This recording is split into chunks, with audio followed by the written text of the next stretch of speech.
국민의당의 이태규 의원입니다. 먼저 외교안보적으로 굉장히 어려운 시기에 외교부 장관이라는 중책에 지명돼 있어서 여러 가지로 어깨가 무거우실 것 같습니다. 오늘 청문회를 잘 치러주시기를 저도 부탁드리겠습니다.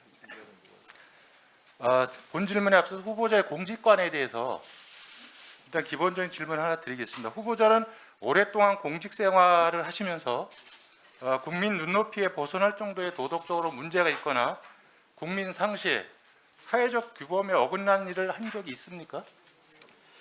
전혀 허물이 없다고 말씀은 드리지 않겠습니다만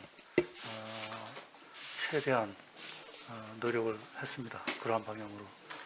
청문회 과정에서 국민 눈높이에 벗어난 어떤 도덕적으로 문제가 드러나면 후보직 사퇴하실 용의가 있습니까? 그 청문회 과정을 먼저 지켜보고요. 네. 그리고 제가 드릴 말씀은 아닌 것 같습니다. 제가 후보자 주변을 좀 보면 네. 통상적이지 않은 일들이 제법 좀 있는 것 같습니다. 그래서 그건 이따 오후에 좀 따져보기로 하고 우선 좀 현안에 대한 후보자 입장을 좀 여쭤보도록 하겠습니다.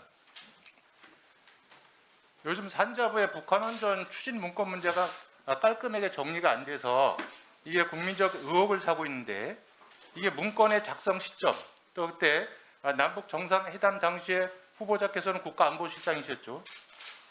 이 부분에 대해서 후보자께서 말씀하신 대로 비핵화 없는 현 상황에서는 어떤 나라도 북한의 원전을 제공할 수 없는 거죠. 그렇습니다.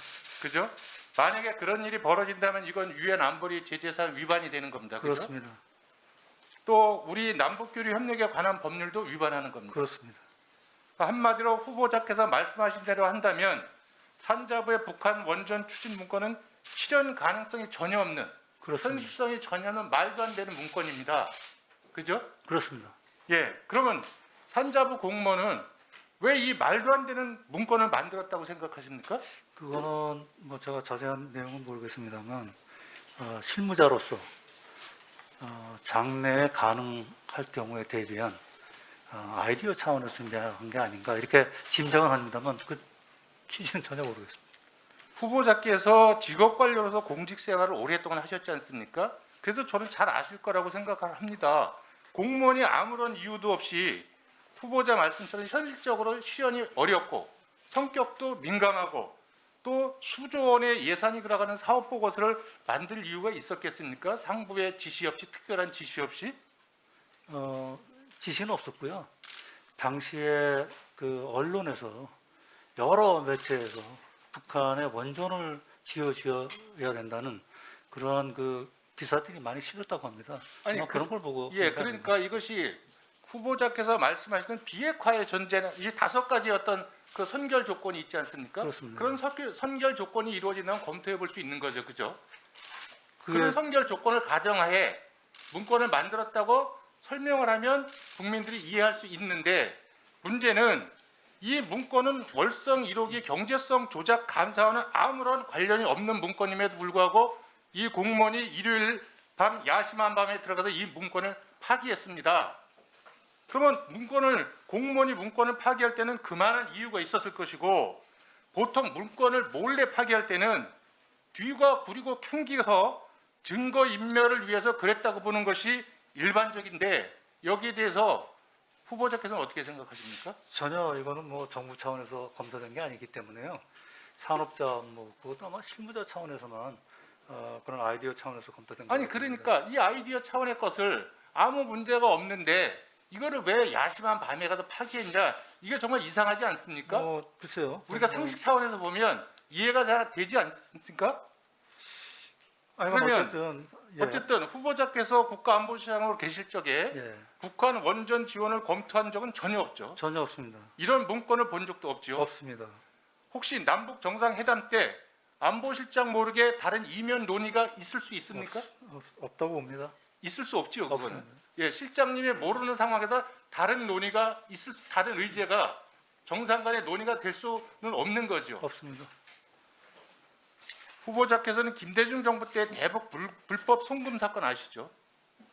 구체적인 내용은 모릅니다만. 그때 이 대북 불법 송금 때문에 2003년 특검 수사로 기소되신 분들도 있고 그때 특검 수사를 주도하고 대북 사업의 적법성과 투명성을 누구보다도 강조하신 분이 그 당시에 문재인 청와대 민정수석이셨습니다.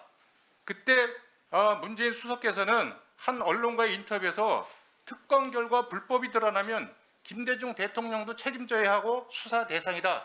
이렇게까지 말씀하셨습니다. 그만큼 대북 사업에 있어서 우리가 진정성을 가지고 북한과 대화 협력을 이루어가지만 거기에 대해서 적법성과 투명성을 굉장히 강조하셨거든요. 그렇기 때문에 이 부분도 뭔가 명쾌하게 국민적 의혹이 해소돼야 된다, 이런 취지에서 제가 지금 후보자께 말씀을 드리고, 그럼 제가 하나 더 말씀을 드리겠습니다. 그 현 원전 추진 문건 관련 정부는 관련해서 이거를 일체 이런 문건을 결정하거나 검토한 적이 없다는 점을 이 자리에서 분명하게 말씀하실 수 있습니까? 네, 그렇습니다. 그럼 만약에 오늘 후보자께서 답변하신 내용과 나중에 다른 사안이 벌어질 적에는 여기에 대한 책임을 반드시 지시겠습니까? 그렇게 하겠습니다. 알겠습니다.